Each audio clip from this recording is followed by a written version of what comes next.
let's just take a breath here, because what happened at the G20 is not normal. It's not politics, it's not optics. It is a full-blown national humiliation engineered by a man who cannot handle the idea of sitting in a room where he's not the center of the universe.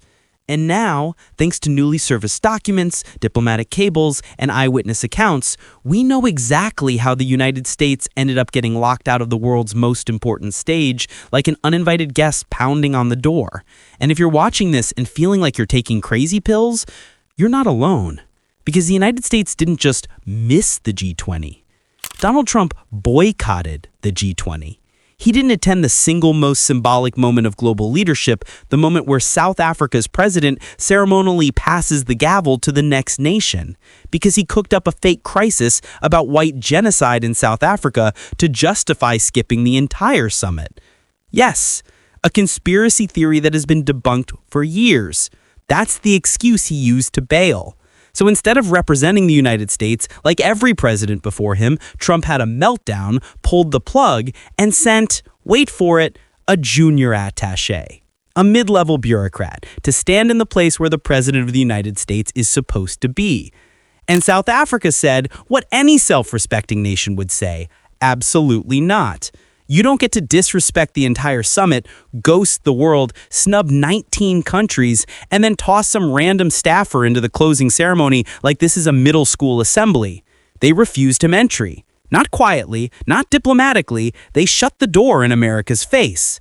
The G20 went on. The gavel was held up without the United States. The other world leaders cheered. They hugged. They laughed. And Donald Trump, the man who claims he alone can fix it, was nowhere to be found. And here's the part that should make every American's blood boil. World leaders mocked him, openly, on camera. Economists mocked him. Diplomats mocked him. Academics mocked him. They roasted the United States. They roasted the tantrum. They roasted the childishness of a man who simply could not stand the idea of being one of 20. They said it directly. He has a 4-year-old mentality. And honestly, they're not wrong. Because the newly uncovered documents show exactly how this all unfolded behind the scenes. How Trump's boycott set off a chain reaction that left the United States isolated, sidelined, and visibly diminished. And while he was raging on social media about imaginary victims and imaginary conspiracies, the rest of the world was doing actual governance, drafting declarations, forming economic alliances, negotiating climate initiatives, and doing it all without him. Let that sink in. The world's largest economies met to shape the next decade. The U.S. didn't show up, and nobody paused the meeting. Nobody begged us to come back. They moved on. If you want to know how American decline happens, this is it. Not with some dramatic collapse, but with a slow public erasure of leadership, one self-inflicted wound at a time. And we're going to break down every one of them. So let's get into the receipts, because the moment you look at the actual timeline, the actual paperwork, the actual on-the-record statements from South African officials, diplomats, and G20 coordinators, the whole thing becomes even more jaw-dropping. And again, none of this is rumor. None of this is speculative. This is what literally happened on the ground, in front of cameras, in official transcripts, in diplomatic briefings. And yet Trump and his loyalists are still trying to spin it as fake news. Make no mistake, the evidence is overwhelming, and honestly, it's devastating. Here's the first documented fact. Trump didn't just skip the G20, he refused to register the U.S. delegation. South African officials confirmed it on camera. Registration closed. Nations submitted their credentials. Delegates were cleared. And the United States? Nothing. No delegation, no president, no Secretary of State, not even a placeholder. Why? Because Donald Trump, in his infinite wisdom, decided that South Africa was too dangerous for him to visit because of a supposed white genocide. A narrative pushed by fringe extremists online and debunked dozens of times by independent agencies, human rights monitors, and South Africa's own statistics bureau. That's the foundation he used to justify ghosting the world's most important diplomatic meeting. Then, after intentionally skipping every procedural requirement, Trump tried to swoop in at the last second by sending someone who wasn't even qualified to sit in the room. Not a cabinet official, not an envoy, not a minister, not even the U.S. ambassador. he sent a junior attaché. South African officials said, this is a leaders' summit. The right level is head of state, special envoy, or minister. A mid-level staffer does not qualify. And they were right. Imagine if China skipped the G20 and tried to send an intern to the closing ceremony. We'd laugh them out of the building. But Trump expected everyone to bend the rules because he thinks the United States is entitled to permanent special treatment, even when he's the one spitting in their faces. The documentation then shows the next absurd moment. The U.S. State Department tried to pressure South Africa into allowing the attaché in anyway. Emails from the Summit Protocol Office, reviewed by journalists and quoted in South African press, describe the U.S. delegation as unprepared, non-compliant, and attempting entry without accreditation. Let that sink in. The United States of America, whose diplomats literally wrote half of the modern global protocol system, showed up like someone trying to sneak into a nightclub with a fake ID.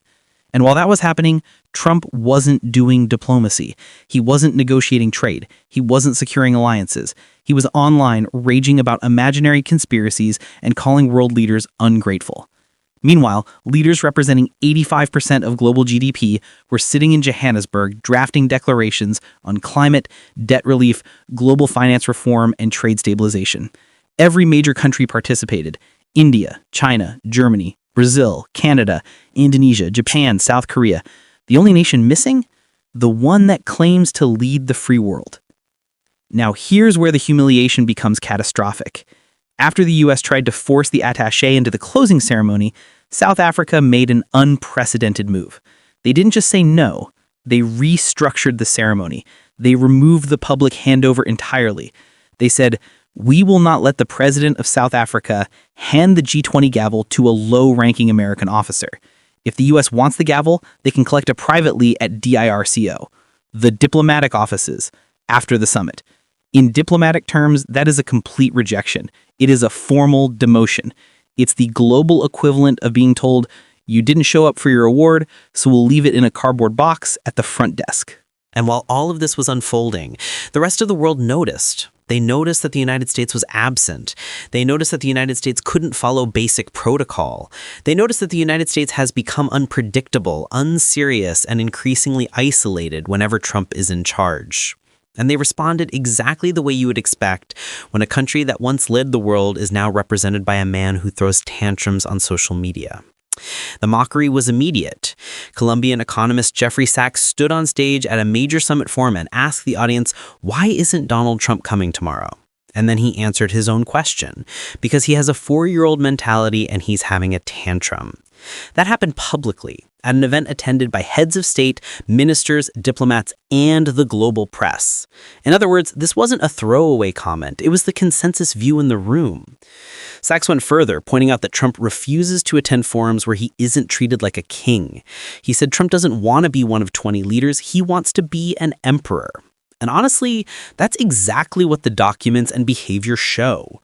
Trump didn't skip the G20 because he was concerned about human rights. He skipped because he couldn't stand the idea of being in a room where the spotlight wasn't exclusively on him, where he couldn't dominate the cameras, where he couldn't bully his way into shaping the narrative. And then came Sachs's most explosive line, one that echoed around the world.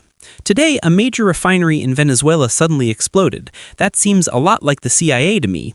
I can't guarantee it, but last week President Trump said he had assigned the CIA to operations inside Venezuela. Now, whether that's true or not is irrelevant here. What matters is that the world now openly associates Trump's foreign policy with covert destabilization, paranoia, and chaos. Whether Sachs was speculating or not, the fact that such speculation is plausible to an international audience should terrify anyone still clinging to the idea that Trump is respected abroad. But it didn't stop there. South African officials doubled down, repeatedly explaining that the United States chose not to register, was not accredited, and sent nobody at the right level. One official stated plainly, you cannot have the president of South Africa handing over the gavel to a charge d'affaires. In diplomacy, this is as blunt as it gets. It translates to, you disrespected us, you disrespected the process, and you will not be rewarded for it. Then you look at the footage. The G20 leaders standing together for the group photo, smiling, relaxed, cooperative. The president of Brazil embracing South Africa's leader. Leaders discussing multilateralism, climate financing, global debt restructuring. And in every single wide shot, every single frame, there is a Trump-sized hole where the United States is supposed to be. A hole that nobody bothered to fill, a hole that nobody even acknowledged, a hole that symbolized the new reality. The world no longer waits for America when America is led by someone who refuses to show up. And when South Africa issued the G20 declaration, something normally done at the closing ceremony, they did it at the opening. They didn't wait for the US. They didn't pause the summit. They didn't adjust the schedule. They simply moved forward, adopted a joint declaration without a single American voice in the room, and signaled to the world, we can do this without you. That's not an oversight. That's a message. And the message is this: if the United States wants to be a leader, it actually has to lead, not boycott, not grandstand, not throw tantrums on social media, lead. Trump didn't, and the world responded accordingly. And here's the part where this stops being an isolated incident and starts becoming a pattern, because if you zoom out even slightly, you realize this G20 humiliation wasn't an accident. It wasn't a miscommunication. It wasn't a fluke. It was the logical, predictable outcome of a man who has spent years dismantling America's credibility brick by brick.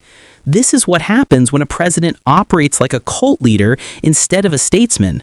This is what happens when foreign policy isn't a strategy, but an emotional outburst. This is what happens when the United States is led by someone who fundamentally does not understand or simply does not care how global leadership actually works. Let's start with the most obvious connection. Trump has always despised multilateral institutions. Always. NATO, the UN, the WHO, the WTO, the ICC, the Paris Climate Agreement, you name it, he's tried to sabotage it. Not because he has some coherent ideological framework, but because these institutions require something he's never been capable of: cooperation, patience, diplomacy, shared responsibility, the ability to sit at a table and recognize that other nations, other leaders, other voices matter. Trump cannot process that. In his worldview, the only acceptable hierarchy is one where he stands above everyone else. And so when he is confronted with a forum where he's just one of 20, he melts down. This isn't speculation. We've seen it play out over and over again. Remember the 2018 NATO summit where Trump threatened to pull the US out entirely unless allies paid up like it was a country club membership? Remember the G7 dust-up where he refused to sign the joint communique and fled Canada early like a disgruntled guest leaving a dinner party before dessert? Remember when he called the European Union a foe? These aren't normal things for an American president to say. They are the statements of someone who views alliances as shackles and cooperation as weakness. And when you look at the G20 incident through that lens, it becomes obvious. Trump didn't boycott because he feared for his safety. He boycotted because the idea of sitting in a room where every other leader is treated as an equal was intolerable to him. In fact, his entire political identity is built on the premise that he is above rules, above norms, above institutions, above the process. And the G20 is nothing but process, nothing but norms, nothing but rules. So of course he ran from it. Of course he invented a fake moral crisis to justify the tantrum. Of course he tried to send a low-level staffer in his place. It was never about foreign policy. It was about ego. Next, consider the historical pattern of Trump using conspiracy theories as foreign policy. This white genocide in South Africa narrative isn't new. It's been circulating in far-right extremist communities for years. And Trump didn't just amplify it, he weaponized it. Past presidents relied on intelligence briefings, diplomatic cables, security assessments. Trump relied on whatever he heard last from Tucker Carlson or some anonymous account on social media. If you want a crystal clear pattern, look at the moments where Trump's foreign policy decisions lined up almost perfectly with fringe propaganda. The Ukraine conspiracy theories that led to his first impeachment, the idea that China created COVID in a lab to attack America, the obsession with militarizing the border against imaginary caravans funded by George Soros, the belief that NATO allies were secretly exploiting us like some kind of geopolitical Ponzi scheme. These are not the views of a serious leader. These are the views of someone surrounded by yes men, conspiracy traffickers, and people whose understanding of global politics begins and ends with viral Facebook posts. And the international community knows this. That's the problem. They've seen Trump abandon allies, praise authoritarians, undermine treaties, and tear up agreements simply because they were negotiated by people he hates. When he bailed on the Iran nuclear deal, the world saw a president so desperate to erase Obama's legacy that he was willing to risk global instability. When he praised Kim Jong-un and declared he fell in love with a dictator who runs death camps, the world saw a president desperate for validation. When he held secret calls with Vladimir Putin with no U.S. note-takers present, the world saw a president hiding something. When he withheld military aid from Ukraine to extort a political favor, the world saw a president who treats foreign policy like a personal business transaction. This isn't the behavior of a global leader. It's the behavior of a man who views diplomacy as a reality TV subplot. And guess what happens when you behave that way for years? The world adjusts. Countries build new alliances. They hedge against American instability. They prepare for the possibility that the United States might not show up, not just to summits, but to global crises. And with Trump returning to power, that hypothetical became a lived reality. The G20 lockout wasn't a sudden insult. It was the culmination of years of the world learning one painful lesson.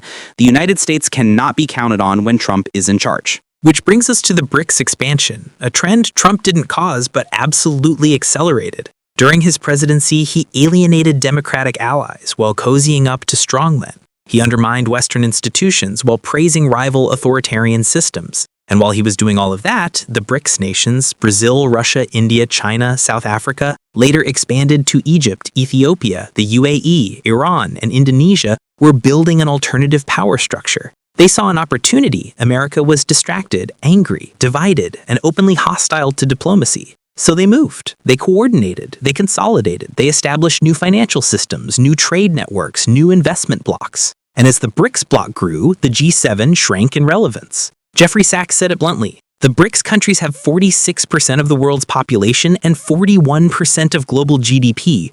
Whether those numbers shift by a few decimal points is irrelevant. The point stands, the world is changing. Power is shifting, and the United States is no longer the unchallenged hub of global governance, especially when its president runs from responsibility.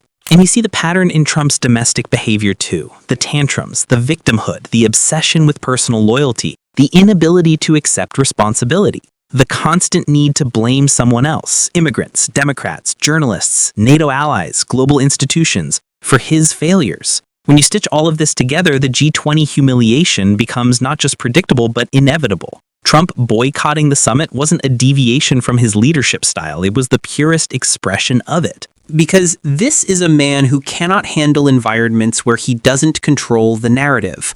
A man who cannot function in rooms where facts matter. A man who cannot sit at tables where participants are treated equally. A man who cannot tolerate being challenged, questioned, contradicted, or, God forbid, ignored. And at the G20, that's exactly what would have happened. 20 world leaders, one agenda, one stage, one camera, nobody deferring to him, nobody performing for him, nobody kissing the ring. So he stayed home. And when he stayed home, the world didn't collapse. The world didn't stop. The world didn't even pause. They moved forward. They held the summit. They passed the declaration. They shook hands. They embraced. They solved problems. They mocked him. And when the closing ceremony arrived, the moment that symbolizes global unity and continuity, the United States was absent. Not because the world pushed us out, but because Trump walked away. This is the pattern. This is the behavior. This is the predictable outcome. Every time Trump faces a situation where he might look small, he makes the country look smaller instead. Every time he feels threatened, he threatens democracy. Every time he feels insecure, he creates insecurity. And every time he puts his ego above everything else, America pays the price. And here's where all of this stops being funny or embarrassing or pathetic and becomes something far more dangerous. Because a president skipping a summit is one thing. A president undermining protocol is one thing. A president embarrassing himself on the world stage is one thing.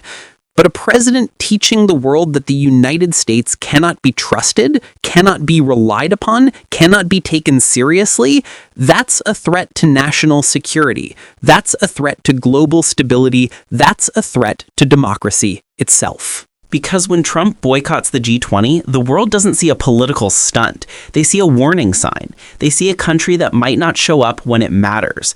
They see a country run by someone who can derail global cooperation because of a conspiracy theory he read online. They see a superpower that behaves like a rogue actor whenever its leader feels slighted. And in international relations, reputation isn't just about pride, it's currency, it's leverage, it's deterrence. It's the thing that allows the United States to negotiate, to lead, to influence outcomes without firing a single shot. And Trump spent years burning that currency like it was scrap paper. Think about the message this sends to allies. Imagine you're a European nation staring down rising authoritarianism in Russia. Imagine you're an Asian nation trying to navigate China's growing military presence. Imagine you're a developing country negotiating climate funding, trade access, or debt relief. You want stability, predictability, assurance. And instead you get a United States that didn't even bother to register for the G20, didn't meet its obligations, and then tried to crash the ceremony like some out-of-control wedding guest.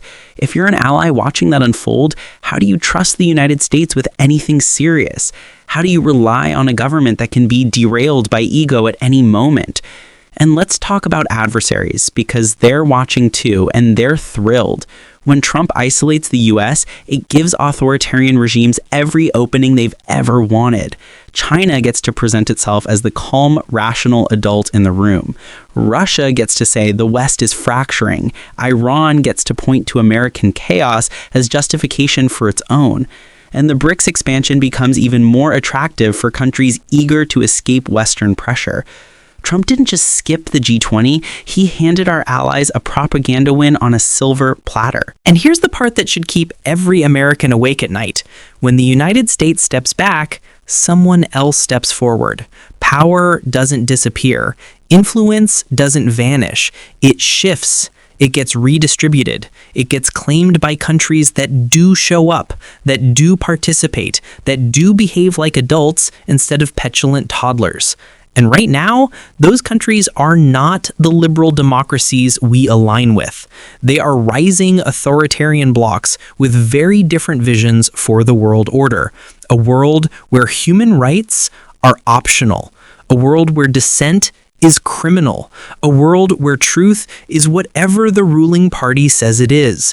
A world where democracy is treated not as a model, but as a nuisance. Trump's behavior accelerates that shift. The G20 lockout wasn't a punchline, it was a preview. It showed how easy it is for America to lose its seat at the table, not because the world rejected us, but because Trump made us unrecognizable. The entire modern international system was built on the assumption that the United States was stable, rational, steady, anchored by institutions larger than any one man. And Trump proved that assumption wrong. He showed that one election can yank the US out of alliances, out of agreements, out of partnerships that took decades to build. And the terrifying part? The world has already begun planning around that instability. Countries are building trade deals that don't include us, forming security partnerships that bypass us, developing monetary systems that circumvent our sanctions, establishing climate coalitions that operate without our participation. And every one of those shifts weakens our ability to shape global events. Every one of them reduces our negotiating power. Every one of them shrinks our influence. That's the long-term consequence of Trump's tantrum politics. And inside the US, the stakes are just as high, because what Trump did on the world stage, the ego, the chaos, the conspiracy-driven decision-making, is the exact same behavior he's normalizing domestically. A president who skips summits because he can't handle not being the star is the same president who will refuse to accept election results if he loses. The same president who will undermine institutions if they don't serve him. The same president who will treat the Justice Department like a personal law firm. The same president who will attack the media for reporting facts. The same president who will turn the military into a political tool. The same president who will rewrite rules not because they're broken, but because they inconvenience him. The G20 humiliation isn't just a foreign policy embarrassment, it's a microcosm of authoritarian instinct. It's the refusal to participate in any system where he isn't in total control. And that mentality is fundamentally incompatible with democracy. Democracy requires process, it requires institutions, it requires shared power, checks and balances, accountability. Authoritarianism requires the opposite, one man above everything. And here's the truth nobody wants to say out loud. The G20 wasn't just the world moving on without Trump, it was the world preparing to move on without the United States if it has to, because the global community cannot function if its most powerful member behaves like a destabilizing force. The more Trump drags America into chaos, the more the world adapts. And the more the world adapts, the harder it is for American democracy to reclaim its place. This continues. The endgame is not a single embarrassing ceremony. The endgame is a diminished America, a sidelined America, an America that used to lead but now follows, an America whose influence has atrophied, an America whose allies hedge their bets and whose adversaries grow stronger. An America where Trump's personal insecurity becomes national weakness. This is the cost. This is the danger. This is the warning. And if we ignore it, the next G20 won't be a missing America by accident. It'll be missing America by design.